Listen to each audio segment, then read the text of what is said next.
Jamais je n'aurais cru que je serais un jour chef d'entreprise. Il faut dire que c'est pas avec les indemnités de mon licenciement et ma maigre retraite d'ouvrière du textile que j'allais m'en sortir. Et puis j'ai rencontré Emma, qui elle avait déjà en tête de reprendre une entreprise, et son projet m'a bien plu. C'est vrai qu'à deux, ça paraît moins énorme, on se répartit les tâches, on se motive l'une l'autre. Comme Catherine, je ne suis pas une entrepreneuse née en fait, ça s'est imposé à moi. Après mon doctorat en physique, la fac n'a pas voulu me titulariser. Et je voulais pas vivoter de petits contrats à temps partiel, surtout après tant d'années d'études. J'ai donc développé une interface qui permet de personnaliser des vêtements online. Après une étude de marché, on s'est rendu compte avec Catherine qu'il y avait une vraie demande. Alors on s'est lancé, et je suis sûre que ça va marcher. Alors, on s'est lancé dans la vente de vêtements en kit sur Internet. Et ça marche super bien, au-delà de ce qu'on aurait pu imaginer. Nos clients choisissent un modèle en 3D dans les catalogues de nos fournisseurs et ils les personnalisent via l'interface web.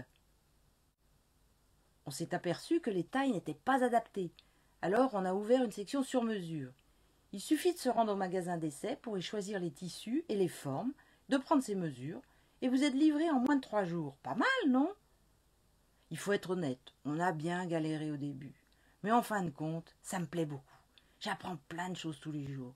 Ça me fait rencontrer des tas de gens que je n'aurais jamais vus sans ce projet d'entreprise. En plus, j'organise mon emploi du temps comme je le veux, et du coup, ça me permet de faire d'autres activités à côté. Pour moi, c'est important de s'impliquer dans la société. Alors quand le rectorat m'a proposé d'animer cet atelier de découverte de soi, j'ai dit oui tout de suite. Aujourd'hui, apprendre aux jeunes à se connaître semble essentiel pour les aider à définir un projet qui leur ressemble et qui les motive vraiment. Quand on est motivé, tout est beaucoup plus facile. Chaque mois, on réunit l'ensemble de l'équipe pédagogique. Et depuis 3 ans maintenant, on y invite des chefs d'entreprise, des artistes, des salariés. On n'est pas toujours d'accord. Mais en tout cas, on ne manque pas d'idées pour faire bouger la société. C'est vrai qu'animer des ateliers dans les collèges, c'est hyper important. Mais c'est pas reposant. Moi, travailler avec les ados, c'est vraiment pas fait pour moi.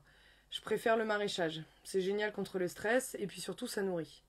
Catherine, elle pense encore comme il y a 15 ans, quand on croyait pas au réchauffement climatique et qu'on pouvait encore importer des produits agricoles pas chers. Mais maintenant, si tu veux acheter des fruits et légumes, c'est inabordable. Alors je m'y colle. Je travaille ici 3 heures par semaine. C'est pas payé, mais je repars avec mes fruits et légumes. Malin, non?